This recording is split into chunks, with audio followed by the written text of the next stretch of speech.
రాయలేదు. ఈసోస్టోన్ ఏజ్ అని రాసానా అన్న క్లియరా? ఓకే క్లియరా? ఏ లేదన్న వారి పుట్టే సమయానికి భూమి మీద ఐస్ ఉందని రాసి చేసేయండి. ఓకేనా? ఇంకా చిన్న క్లియర్ చేస్తాం. మంచి చెప్పండి. మనకి 4 భాగాలు డివైడ్ చేసాను, గుర్తుందా? ఒకటి ఏం చెప్పాను చెప్పండి పర్లేదు. ఫ్యామిలీ. రెండోది ఏంటి? 3 4. ఒక ఈ ఏజ్ మొత్తం ఐస్ ఉంటుంది. ఈ 3 ఏజ్ ఐస్ ఉంటుంది. దానికి అర్థమైందా? ఫస్ట్ ఏజ్ మొత్తం ఐస్ ఉండాలి. సెకండ్ ఏజ్ ఇస్తారు ఐస్ మెల్ట్ అయిపోయి తర్వాత మెల్లమెల్లగా ట్రీస్ రావడం జాగ్రత్త అర్థమవుతుందా? ఒక మంచి చెప్పండి.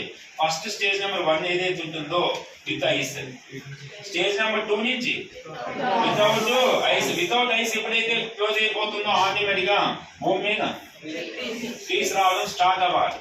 అర్థమవుతుందా? ట్రీస్ వచ్చిన తర్వాత వాటి యొక్క లీవ్స్ తిని ఈ యానిమల్స్ తినేటటువంటి ఇంకొక యానిమల్స్ అన్ని మనం అన్ని తింటాం వదిలేసే.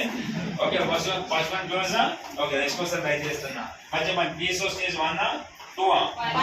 ఓకే రెండో ఏజ్ ఏమన్నా హోలోసేన్ విత్ ఐసా వితౌట్ ఐసా? Point close. ఒక క్వశ్చన్ ట్రై చేస్తున్నా.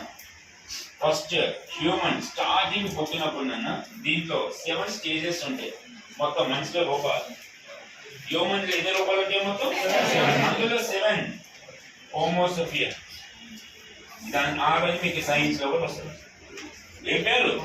హోమోసోఫియన్. ఈ హోమోసోఫియన్ ఒక్కరికే తోక లేదు, మిగతా అందరికి తోక ఉంది. అర్థమవుతుందా? తర్వాత మోడర్న్ మ్యాన్ అంటే ఇప్పుడు మనం నిజంగా వీడికి కానీ తోక వచ్చి ఉంటే మన గురించి అవుతుందా? మనకు ఎవరికి వచ్చి ఉంటే హోమోసోఫియన్ కానీ తోక వచ్చి ఉంటే మనం కూడా కంటిన్యూస్ ఇది రావడం ఇచ్చేవారు.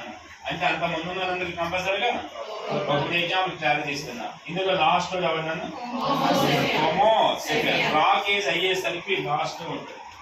మెసెంజర్కి వచ్చేసరికి ఏమైంది? ఆల్రెడీ ఐస్ అయిపోయింది.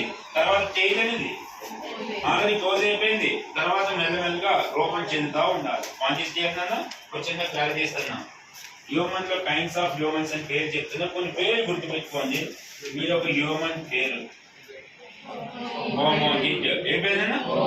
హ్యూమన్ పేరు.